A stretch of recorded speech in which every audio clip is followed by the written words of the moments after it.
If you do what is easy, your life will be hard. But if you do what is hard, your life will be easy. If you do what is easy, complain about your situation, your circumstances. If you do what is easy, stand around and be a volunteer victim like everybody else. If you do what is easy, surrender and give up on your dreams, become depressed and bitter and angry. Anybody can do that. If you do what is easy, your life will be hard. But if you do what is hard, keep coming back again and again and again. If you do what is hard, approaching strangers, talking to people in shopping malls, get up dressed every day, going out prospecting, knowing some way, somehow, with a spirit of expectation, somebody's out here looking for an opportunity. You can go outside right now and see some pigeons, but you're out hunting for eagles, and they're not common. And if you do that over and over and over again, somebody's going to show up. Somebody's going to say, I'm the one. Remembering what Dr. Robert Anthony said about results. When you keep your commitments, you're able to produce some different kinds of results in your life. So how can we keep our commitments? And do we keep all commitments? No, we don't. You will not be at 100%. However, you will have a greater percentage rate of maintaining your commitments to yourself, whatever those things might be.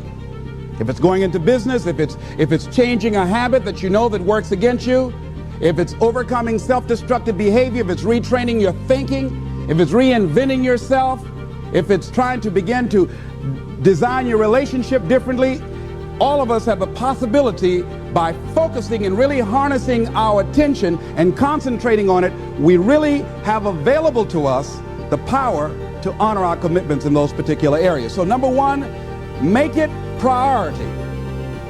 See, you only make things happen. Your life only counts. You only make a difference when you are committed. When you make a commitment with your life. That's the people that make a commitment with their lives, the people that make a commitment to their customers, the people that make a commitment to their families, to their relationships, are the people that make the greatest impact in life. What is commitment? Commitment is the salesman who says, look here, I'm going to make $1,000 today and I'm not going home. You can turn the lights out. The janitors could be here running the vacuum cleaner. I'm not leaving here till I do it.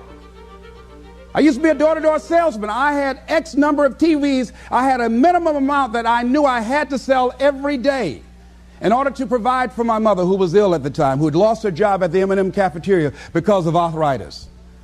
And I said, I'm going to go door to door, and sometimes I would not come home until 1 o'clock at night, knocking on people's door, people closing.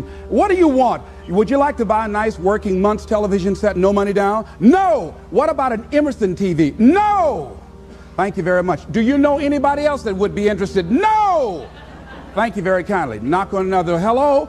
Would you like to buy a nice working television set, no money down? No. Get away from our door. Thank you very kindly. Do you know anybody else would be? Yeah, my cousin, he lives 2 doors down. Thank you very kindly. I tell him you sent me. When I heard your cousin told me that you wanted to buy a television set, told me to come here and talk to you, we got a special discount for you. Yes, come in, I'm interested.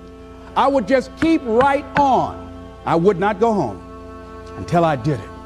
It's an interesting thing, ladies and gentlemen, that when we put ourselves in a situation where we say we're going to do it, it puts you in another zone where the universe responds to you.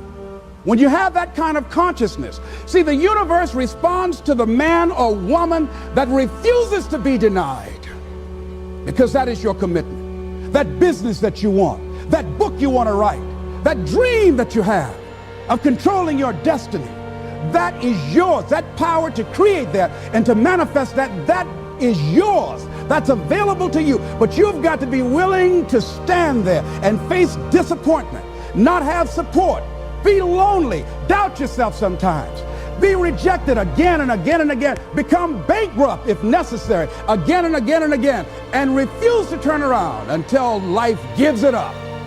Nothing can resist a person that has that kind of commitment. The people that have made a difference on the planet, when John F. Kennedy said, we will go to the moon in the next decade, he spoke it. That was a commitment, and people shared that vision. People bought into that. We've had all kinds of examples in history where people have made declarations, who have committed their lives to bring about a difference. There are people who are taking a stand today against hunger. I guarantee you it will be a part of our past at some point in time. Someone took a stand against polio. It no longer plagues us as it once did, because someone said, it is my commitment to eradicate it from the face of the earth. Someone made the commitment. The reason that we're here and enjoying the democracy that we have, someone made a commitment that whatever is required, if it means that I die. I remember Paul Robeson, here I stand, for I can do no other. And that's how you must be. Commitment means standing up for your life. It means honoring yourself. It means beginning to say and to see and recognize your alignment and oneness with the universe, and that you are a channel for life to express through. And we short-circuit it with anger. We short-circuit it with fear. We short-circuit it with envy. We short-circuit it by being lazy or apathetic or giving up easily. Why? We say, oh, it's too hard, it's too hard. We don't challenge our spirit. Ladies and gentlemen, there's nothing as powerful as the human spirit. You can't destroy it. You can pervert it, but you can't destroy it. I was reading Man's Search for Meaning by Viktor Frankl. What a powerful book. I'm reading it now for the 7th time. And he gives so many graphic examples of the power of the human spirit. And so what are some of the things that can fortify us and give us the kind of inner strength that will allow us to forward ourselves into the future by manifesting our commitments? Number one, commitment means in some cases going back to school, getting some training, sitting up in classes with people younger than you, putting yourself in a position where you don't know and that is awkward and uncomfortable, but because of your commitment to develop yourself, or to go back to school to get a high school diploma or to get a college degree, that it doesn't matter, feeling dumb and saying, what am I doing here, setting up in some boring class? Commitment could mean a lot of things. It could mean that you begin to go back. You got to back up sometimes. It means to back up and not give up, to regroup, back up and regroup and come back again. Because life has waylaid you, because you got knocked down. I know when I was working on my dream, there were times I lost my house at one point. I lost my car. I was broke. My credit was bad. I was sleeping at different friends' houses on their couch or on the floor. There were times, months, that I slept on the floor of my office and got up early and dressed before my staff got there to give them the impression that I got there early before they did. And we all pretend not to know what we knew, that the boss was staying in the office. So we never talked about it. But I refuse to give up on my dream. And what happens, they say, you know, in the prosperous years, you put it in your pocket. In the lean years, you put it in your heart. It makes me appreciate it even more. Even more. I wouldn't trade it. I wouldn't trade it for anything. The disappointment, the pain that I've gone through by keeping the commitment. Keeping the commitments that you have might mean taking a stand that's unpopular. Something was said one time. When you take a position, it says, cowardice asks the question, is it safe? Politics asks the question, is it popular? But conscience or commitment asks the question, is it right? And see, most people rather operate from the first two. Is it safe for me to take this position?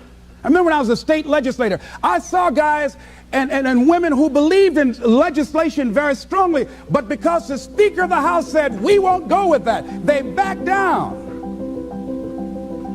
And they felt bad about it. They wouldn't take the position because they didn't want the Speaker of the House to be angry at them. They wanted to be all right with all of the rest of our colleagues. See, it takes a great deal of strong courage and commitment on your part to step out a line. Henry David Thoreau says, if a man doesn't keep pace with his companions, perhaps he's listening to the beat of a different drummer. Let him dance to the music that he hears, however measured or far apart. When you are committed, you're dancing to the beat of a different drummer. Don't expect people to understand you. Don't expect it to make sense to anybody why you've got to do this, why you have got to go, why you leave. This is a good job. I'm going. They pay you well. I'm going. You just a few years from retirement. I'm going. Why? I don't understand. You don't have to. I'm going for me because I've made a different kind of commitment with my life. This is something I have got to do.